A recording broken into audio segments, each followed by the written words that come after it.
And at the beginning of it all, Lloyd faces an angel and his army of soldiers. And after eliminating all the being's henchmen, Lloyd is left alone with the angel, who in turn informs him that he will not be forgiven even if he begs for mercy. At this, Lloyd says he is satisfied with this outcome of his life. Well, at another point, Ren goes to Lloyd's room to wake him, but upon seeing that he is not there, Ren begins to worry until suddenly, Lloyd appears right behind her, startling her, and says that now he is able to hide his presence much more easily and efficiently. Seeing that he learned this technique so quickly, Ren is surprised and reminds him that it took her literally a year to learn it, something Lloyd picked up in such a short time of training. Having said that, she tries to compliment him, but ends up feeling embarrassed. Noticing that the girl is still a little uncomfortable in his presence, Lloyd reminds her that she's been working with him for several days, but she says it's still too early for her to fully adapt. And although Silpha is training her correctly, Ren says she's a very strict tutor and demands a lot from her, and because of that, she's willing to train as hard as she can to become the ideal servant for Lloyd. Suddenly, Silpha arrives, and upon seeing Ren treating Lloyd so casually, she tells him to stop.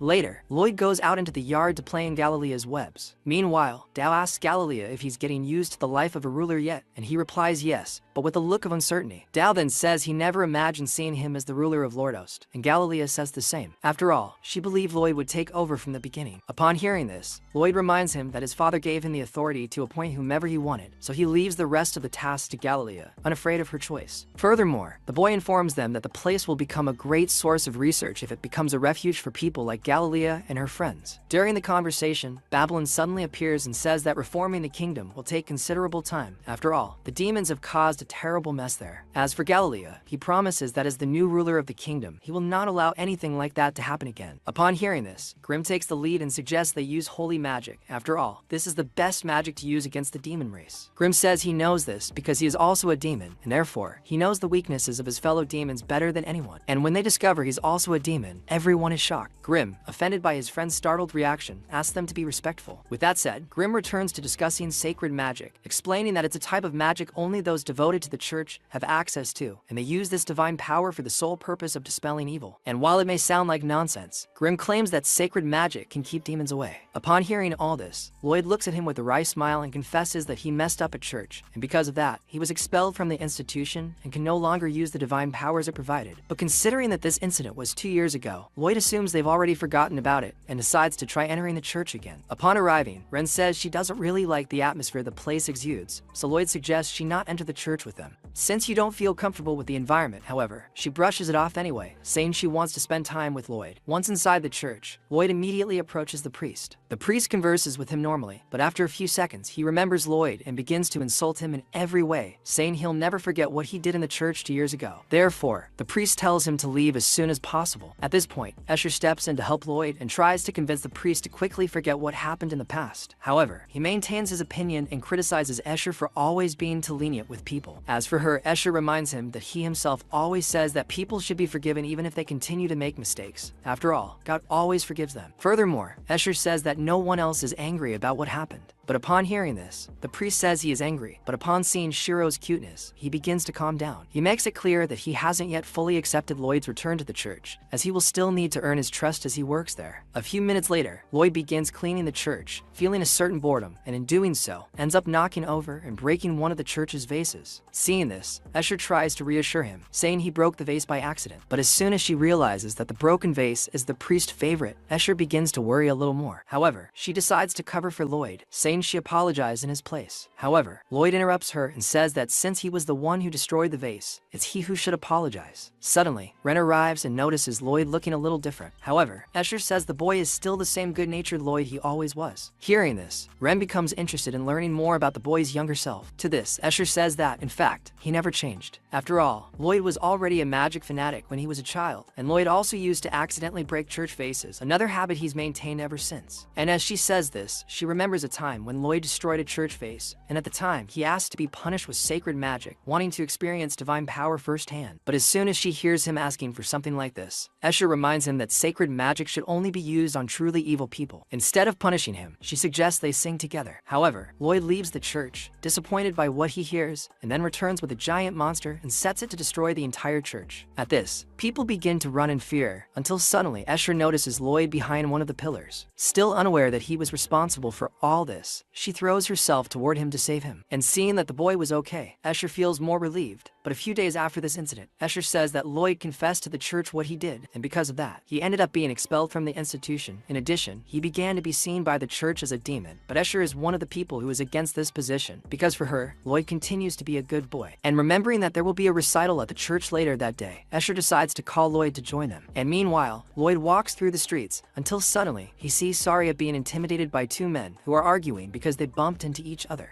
And as for her, Saria asks if they know to play a musical instrument, but the men say no. At that, the girl turns her back on the troublemakers and leaves. As for Lloyd, he explains to his friends that Saria is actually the fourth princess of the kingdom of Saloum, in addition to being a musical prodigy. And although she appears to be a very important person, Lloyd makes it clear that Saria is just a music addict and has no interest in anything other than music. And suddenly, the same man who approached Saria approaches her again and claims to know how to play an instrument. In this case, he's good at making women scream. Seeing this, Escher pulls the man away from Saria and tells her that the girl is his friend, not a musical instrument. But upon hearing this, the man continues to try to provoke, saying that he now owns two instruments. As for the priest, he begins to worry about the progress of the recital that will take place at the church later that day. Lloyd appears to have heard nothing, and then Babylon informs him that a recital will be taking place with Escher and Saria, and rumor has it that the melody of the girls' voices supposedly heals the wounds of the devout. As for Saria, she criticizes the way he extracts melodies from Escher, because although he managed to make her sing, he also ended up drawing tears from her. Upon hearing this, the man becomes enraged and tries to attack her, but at that very moment, Ren uses his mana focus to block the mana from her body, and in this state, she makes a single opening to release mana, thus achieving more powerful and consistent magic. And having used this magic on the priest and the bandits, she manages to momentarily destabilize them, but it doesn't take long for them to recover. Babylon then begins to attack them, intending to beat them to death. However, Lloyd stops him, and instead of beating the bandits, he simply teleports them to another location so they won't be harmed and won't bother them. After the priest wakes up, Lloyd and the others tell him everything that happened while he was sleeping, and Lloyd gives Babylon all the credit, saying he was responsible for extinguishing all the bandits that appeared around the church. But upon hearing this, Babylon says that, in fact, he acted under Lloyd's rules. After the priest leaves, Escher talks again about the church recital and asks Lloyd to sing. However, Saria opposes this idea, saying he should only participate in the recital when he's trained enough. When the time comes for the performance, Saria begins playing the piano, providing accompaniment while Escher sings the song. As for Lloyd, he watches the two girls perform from afar, amazed by each melody the girls create. Suddenly, he decides to draw his sword, and upon doing so, Lloyd encounters a kind of magical notation on the blade made of geometric shapes, something he'd never seen before. While briefly speaking with Grimm, Lloyd says he felt a strange gaze directed at them when the recital began. As for Grimm, who hadn't noticed it before, she begins to feel frightened when she realizes that someone is indeed staring at them. However, Grimm doesn't know where it's coming from, but Lloyd says the presence seems to be right above them, and he deduces it's one of God's servants. Lloyd uses his teleportation to go to the source of this presence, but ends up in an empty place with only clouds. However, after walking a little further, they reach a bell. After Lloyd finds who was watching him, he discovers that it was actually a depraved angel who was watching, and cosplaying as Sanji for Escher and Saria, directly from heaven until the angel is interrupted by a ball of Lloyd's cloud, which initially made the angel furious. But upon realizing that humans have entered the kingdom of heaven, he introduces himself as Jareel, an acolyte of the 64 deities of paradise, and asks how mere humans can invade that sacred barrier. Lloyd wastes no time and asks him to teach him sacred magic. However, the angel is narcissistic and begins to talk about whether his beauty made the boy want to get closer to him by learning magic. Grin in turn goes up to the angel, asking how a pervert like him can be an angel. With that, Lloyd asks again to teach him magic, but the angel remains snobbish, and after turning his back, he casts magic to finish off the invaders. However, he didn't count on Lloyd easily defending them, and he understands how they managed to be there. Ren is very worried about the boy's disappearance, and says that she was feeling a look, while Babylon in turn calms her down, and says that she was feeling something different. Lloyd, in turn, was in ecstasy in heaven dueling with the angel. In this, he realized that the magic seemed like feathers, but heavy and hard as steel, providing perfect balance, and on top of that, he couldn't absorb it. And so the boy comes to the conclusion that swords are generated only with the use of mana, without limitations, but he did not feel afraid, on the contrary. Now he wants to see how durable that magic is, so he prepares to invoke his most powerful magics, which made the angel flee behind the barriers but did not stop Lloyd's fierce attack, who in turn appears behind the angel and asks why he was dodging, and after the scare, the angel launches the upgrade in his magic and says that he will not retreat in honor of his celestial position, and on top of that he calls Lloyd's magic basic. But while the angel was bragging, Lloyd only saw ways to test the durability even if he ran away. So he found himself with no option but to use his dark wolf magic, which brought together several circles where they conditioned a strong attack from different directions, leaving the angel screwed. I mean, totally screwed. But the angel still managed to escape, which left Lloyd disappointed in himself for getting the magic wrong. Grin, in turn, is frightened because Lloyd used the same magic that Gisarm used, in this case sending matter directly to a target, offensive teleportation with that. Grin comes up to him and says that the level of magic is impressive, but he'd better take it easy because even the angel could have dragged himself away if it got to him, and that it was a little cruel. And after Lloyd jokes that the angel's magic is invincible, he said it himself. The boy reveals that he can rest assured, as he would not use Jade's magic in that way, thus reassuring Grin. And right after, Lloyd sends a circle of flame magic to the angel, who quickly dodges. Grin takes advantage and shouts that Lloyd doesn't want to kill him, so he stops being a coward and shows how sacred magic works. And after, the angel continues lying, saying that he is not worthy of his magic, and that will just dodge. Lloyd thinks that the activation time of the opening spell for the angel to do those annex. And when the angel came up, however, Lloyd just improved his magic so that he could activate it at the moment of teleportation. And so it was done. At the last second, the boy had a barbecue with the angel, which made Grin even scream, telling him to apologize while there was still a chance. However, the angel says that his magic is infinite and that he can repair as many times as necessary, which of course made Lloyd surprised and excited about that level, and wanted to know what the limit of the angel's repair was, who in turn regretted it bitterly and murmured that it wasn't as big a deal as he was thinking. And in the last second, the angel screams that he lied and that he does have a limit, and continues apologizing while being exploded consecutively. After that chaos, the entire angel was transparent, and Grin explains that ethereal entities like them are basically composed of mana. And so Lloyd came to the conclusion that as long as he has mana, he can produce swords infinitely. Already on his deathbed, the angel thinks it was a remarkable battle, but he will spend the rest of his life wanting to learn sacred magic, so the angel wins. But Lloyd launches a discharge of magic at him. Surprised, the angel asks why he is sharing his mana with him if he tried to kill him. But Lloyd says he doesn't care, he just wants to learn sacred magic. Minutes later, the angel was immense, looking like Snorlax due to the mana overload, which made him wonder who the boy was, as that level of mana was above humanity. And so the angel sees a chance to get a connection with the earthly plane, and announces that he will teach him sacred magic, but first they must make a pact, and he asks him to extend his hand. The boy does so innocently, but behind the scenes, the angel's plan was to possess his body to visit Earth and see the girls he had been stalking so much. Grin quickly realized the intention, but it was too late. The angel only became the boy's hand, and he has to hope to undo this pact before the boy gets older. And so Grin burst out laughing, saying that the angel is a clown, that his mana is only equivalent to the palm of Lloyd's hand, and that he should have known better. Already defeated, the angel continues with the preparations, saying that to teach sacred magic, the angel must engrave the magic formula in the candidate's soul. After that, the path is created through songs and other means. And so he said to call with his soul such magic. Grin worriedly asked if he is okay, and if he caught any disease from that pervert. But Lloyd says that everything is fine, that he can now easily understand the language of sacred magic in his mind. The angel then brags about the boy, saying that holy magic is amazing, while Grin in turn thinks that that idiot doesn't realize what just happened. Now that Lloyd has mastered holy magic, he has enough power to conquer both heaven and the underworld. He could simply usurp the throne of the demon lord if he wanted, but Lloyd says he is disappointed, as learning was very easy, as he enjoys the processes, and that looking only at the results tends to be boring after all. Exploring each step of the structure is very interesting, just as he read spell books and wondered how it became that and how it was thought,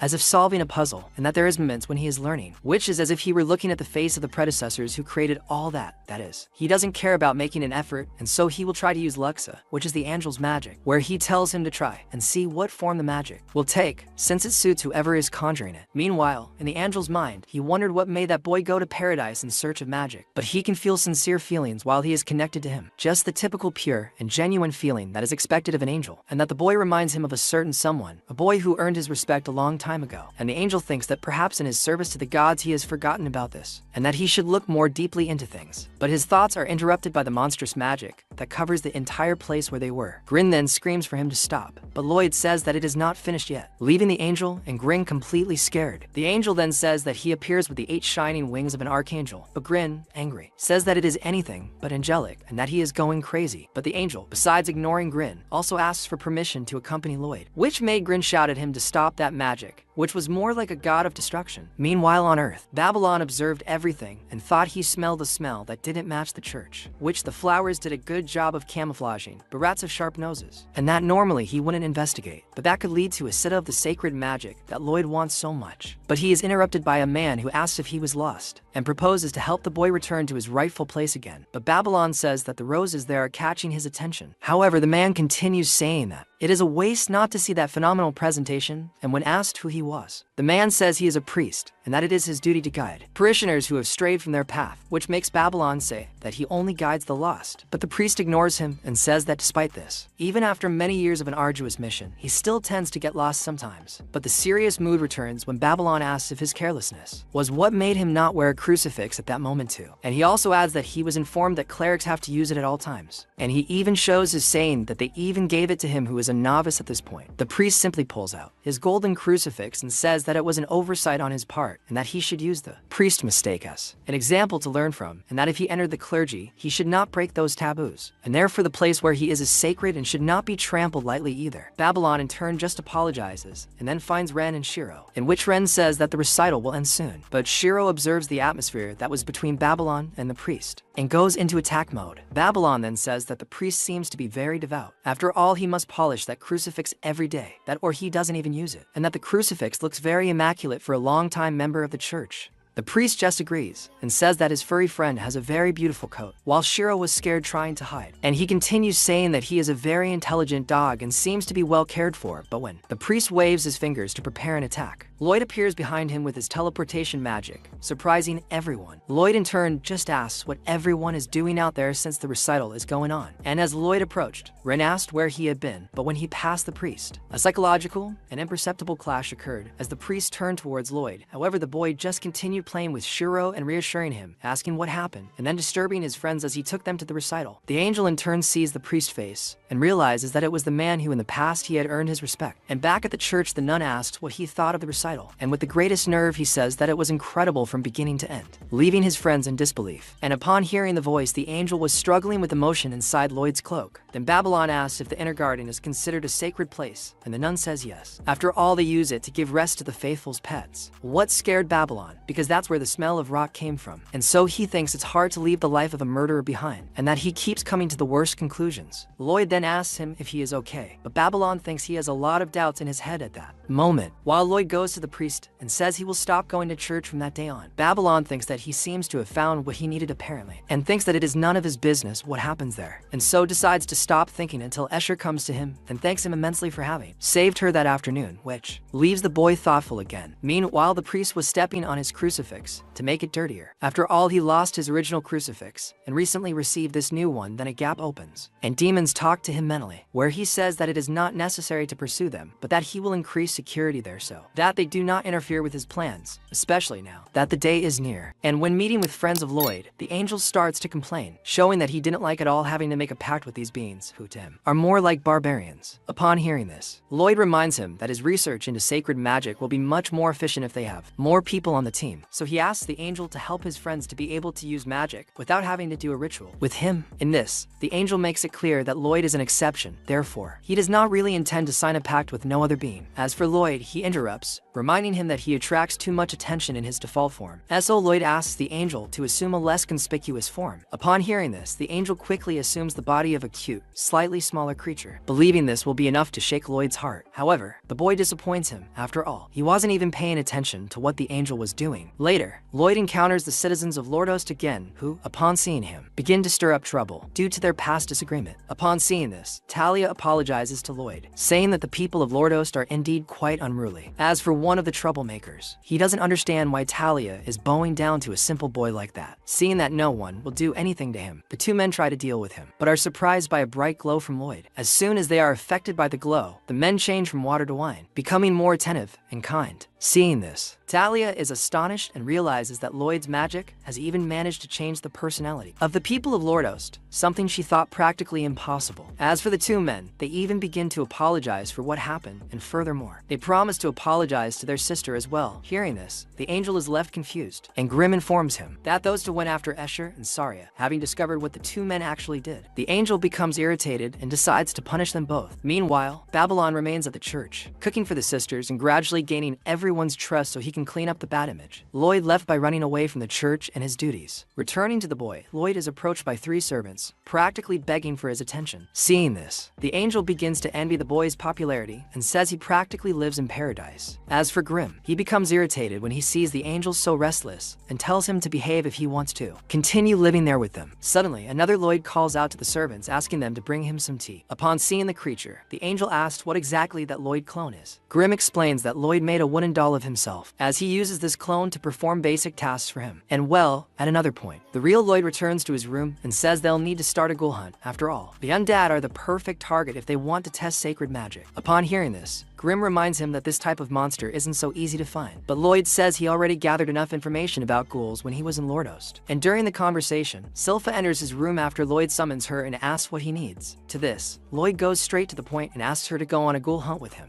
And as soon as he hears the somewhat random request from the boy, Silpha turns her back and runs out of the room, and then she returns with her sword ready, and says that they can go whenever he wants, as she will be free for the mission. Well, moving on, Lloyd and his friends set off on a new journey, arriving at the Great Dam Bridge, which, according to the Adventurers Guild, is the place with the highest number of witnesses to ghoul sightings. Along the way, Lloyd grows slightly impatient with the delay in finding the creatures, and so he asks Silpha to use her sense of smell to locate the ghoul's lair more quickly. However, she reminds him that these monsters smell like rotting flesh, making it difficult to tell whether they are ghouls or simply the remains of expired food. As for Lloyd, he remembers that his presence detection isn't very useful around so many people. Suddenly, Lloyd and his group are approached by Saria and Escher, who claim to be there just for lunch, and they invite Lloyd to join them. Hearing her talk about pancakes, the boy becomes excited to try them and his eyes light up. And once at the restaurant, Shiro says he's amazed to see Lloyd in such a state of euphoria, because the only other times he's seen hiders so enthusiastic, Lloyd was discussing magic, the only subject he seemed to enjoy so much. Upon hearing Grimm say this, Lloyd counters, saying that pancakes can also be considered magical objects after all, the ingredients that make them produce an incredibly delicious treat, which, for Lloyd, can already be considered a feat comparable to magic. As for filling, she deduces that Lloyd is eating pancakes for the first time, and so suggests he start by eating them plain. After all, he needs to first experience the taste of pancakes in their base form. During the conversation, Saria asked what they were doing in that area. Lloyd and the others don't hesitate to tell the truth, making it clear that they're there to hunt ghouls. After all, according to witnesses, there are three places where ghouls are most commonly seen: the Great Dam Bridge, the Northern Cemetery, and the alleys to the south. As for Escher, she doesn't care much about this matter, saying she's only concerned about the recital, as with the increasing number of ghouls in the area, the recital may end up being cancelled, depending on the monster's agitation. As they continue their journey, Lloyd and the others reach Dam Bridge and decide to enter the bridge's sewers in search of the ghouls. Silpha uses her sense of smell to confirm the presence of the ghouls, but as she does so, her nose nearly collapses from the stench, and she realizes that the ghouls are indeed in the sewers. As for Lloyd, he says he's worried about something he heard. Silpha deduces that he's thinking about the missing adventurers in the area. He in turn informs her that a friend of his, also an adventurer, recently disappeared, and so Lloyd decided to start searching for her in the area. Suddenly, Lloyd is surprised by Tao, who jumps on him when she realizes the boy is behind her. But upon hearing this, Silpha slaps the girl on the head and says that, in fact, Lloyd's hunt for ghouls is to test his sacred magic. Silpha makes it clear that Tao is just a supporting character in the whole story. As for Lloyd, he begins to question the place further, and since Tao is there, Lloyd confirms that the sewers really are the ghouls' lair. At this, Tao begins to cry,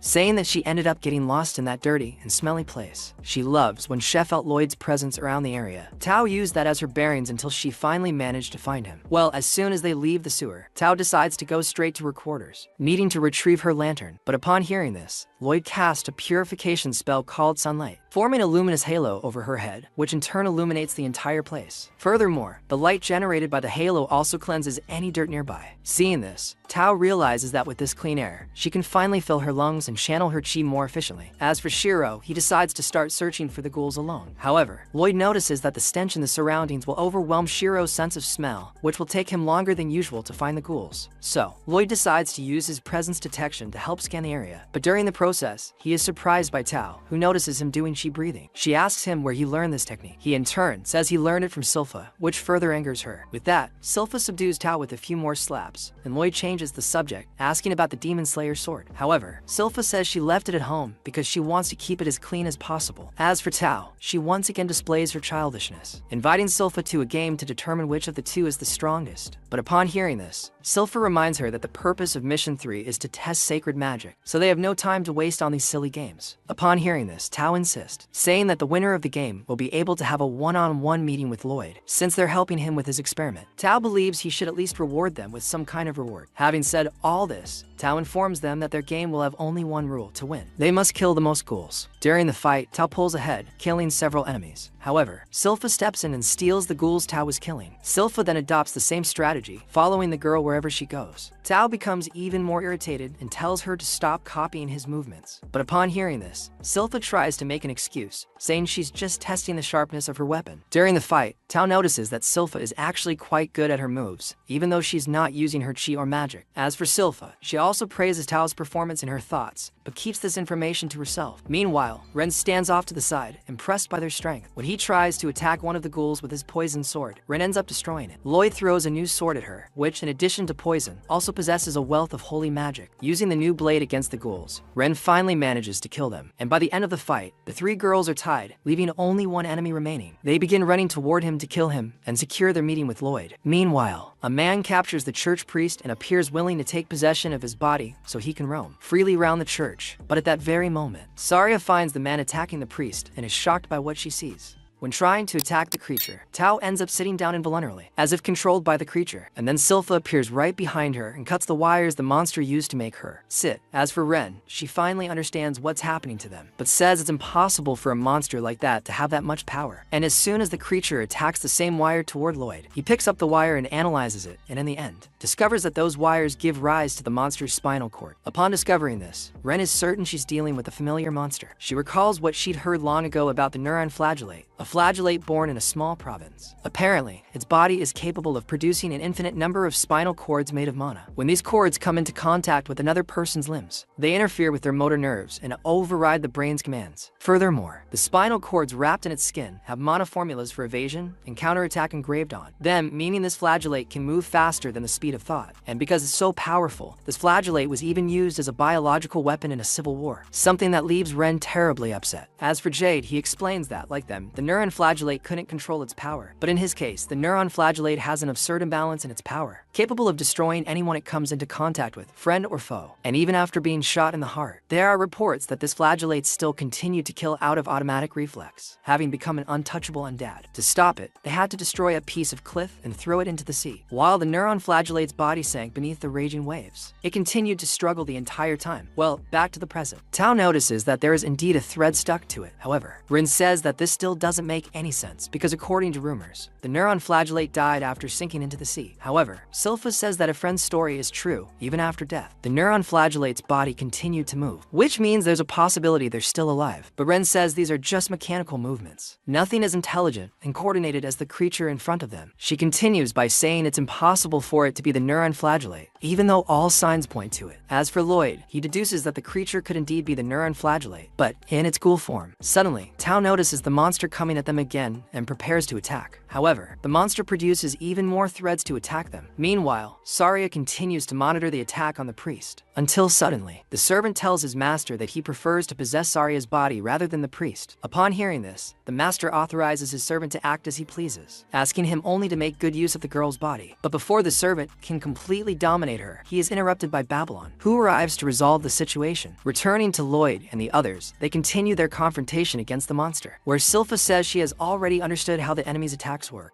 And then all three girls manage to get past threads thrown by the monster. However, the creature still manages to block all their attacks, as it uses its marrow threads to defend itself as well as attack. But noticing that all its limbs are already occupied, Ren uses his poison against the enemy. Although a ghoul, it is still affected by Ren's attack, as she used a neurotoxin that acts directly on the target's nervous system, thus preventing the creature from using its marrow threads. Having done this, Ren orders the girls to seize this opportunity to attack the monster, as it will not be paralyzed forever. Upon hearing this, Tao immediately attacks, and then throws it to Silpha to deliver the final blow. Silpha then uses her lion's roar ability to attack the monster, implying that the creature has been completely eliminated. However, Silpha says that at the last second its automatic movements returned, so Silpha believes she gave it enough time to break its fall. Furthermore, she finds it strange that the monster is able to control its powers as it pleases. After all, she believed that all scourges couldn't control their powers so well. So Silpha deduces that the matter is more serious than they imagine. Just then, Silpha notices the monster fleeing and tells them not to let it get too far. As for the monster, it demonstrates some awareness, realizing it can't stand up to 3 adventurers as strong as them. Furthermore, it remembers that its master is still waiting for it at the church. However, the monster intends to go out and have some fun on the surface before going to meet its master. As for the adventurers it just faced, the monster says it will still meet them when the time is right. And well, remembering what his life was like when he was alive, the monster sums it up as a life of shit, as he was constantly mistreated, without a place to belong, until in the end, he ended up becoming an ethereal, a race that can possess the bodies of the living, controlling them as they see fit. But in his case, this only worked for those who were weak-minded. He then went on with his life like this, until suddenly he met his master, who in turn informed him about a powerful corpse, nicknamed the Civil War Corpse, which continued to wield incredible power even after death. And since then, he has taken control of that being's body, and then asks his master what he wants in return for that body. However, the master surprises him, saying he wants nothing in return. Instead, he asks him to use that being's body as he sees fit. Upon hearing this, he first goes after the bastards who caused his death, but after achieving this goal, he no longer has any other plans in mind. So from that moment on, his master's wishes become the center of his world. And well, when he comes face to face with Lloyd, the monster realizes that the boy has indeed shown himself to be very different from the others, as he was the first to notice his threads before anyone else. And what's more, he also intentionally made contact with one of his threads, which was utterly terrifying for the monster, because upon making contact with Lloyd, he felt such despair that it paralyzed him. Sensing an enormous mana coming from the boy, the monster begged for mercy and asked the boy to let him go. But upon remembering that Lloyd was a threat to his master,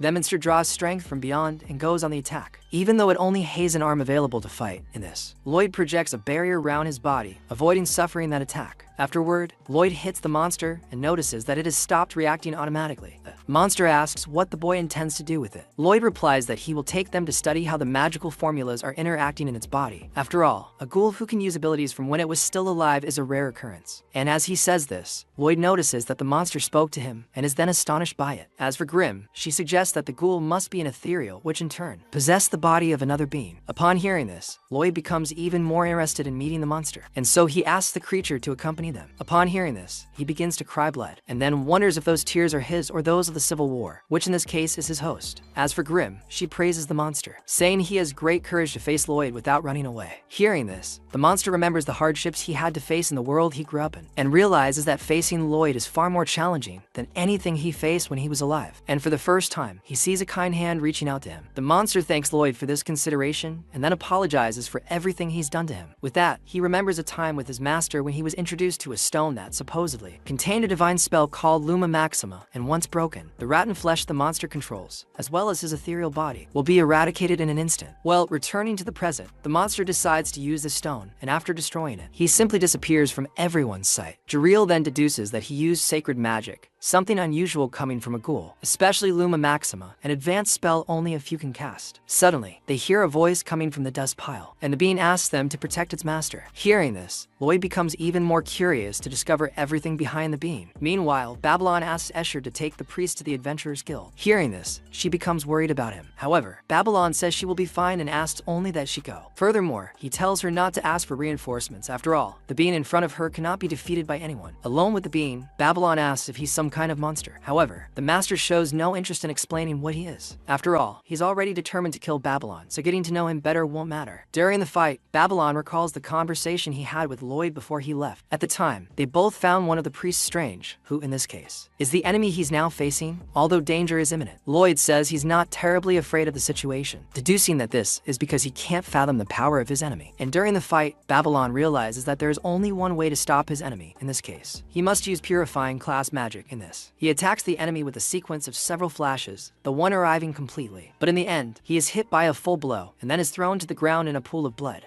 My friends, business is getting better. Well, I definitely want to see Lloyd against this master. And I also want to see him using this neuron magic. This crazy guy controlling others is going to be really good. So, leave a like and subscribe, and I'll definitely bring you more.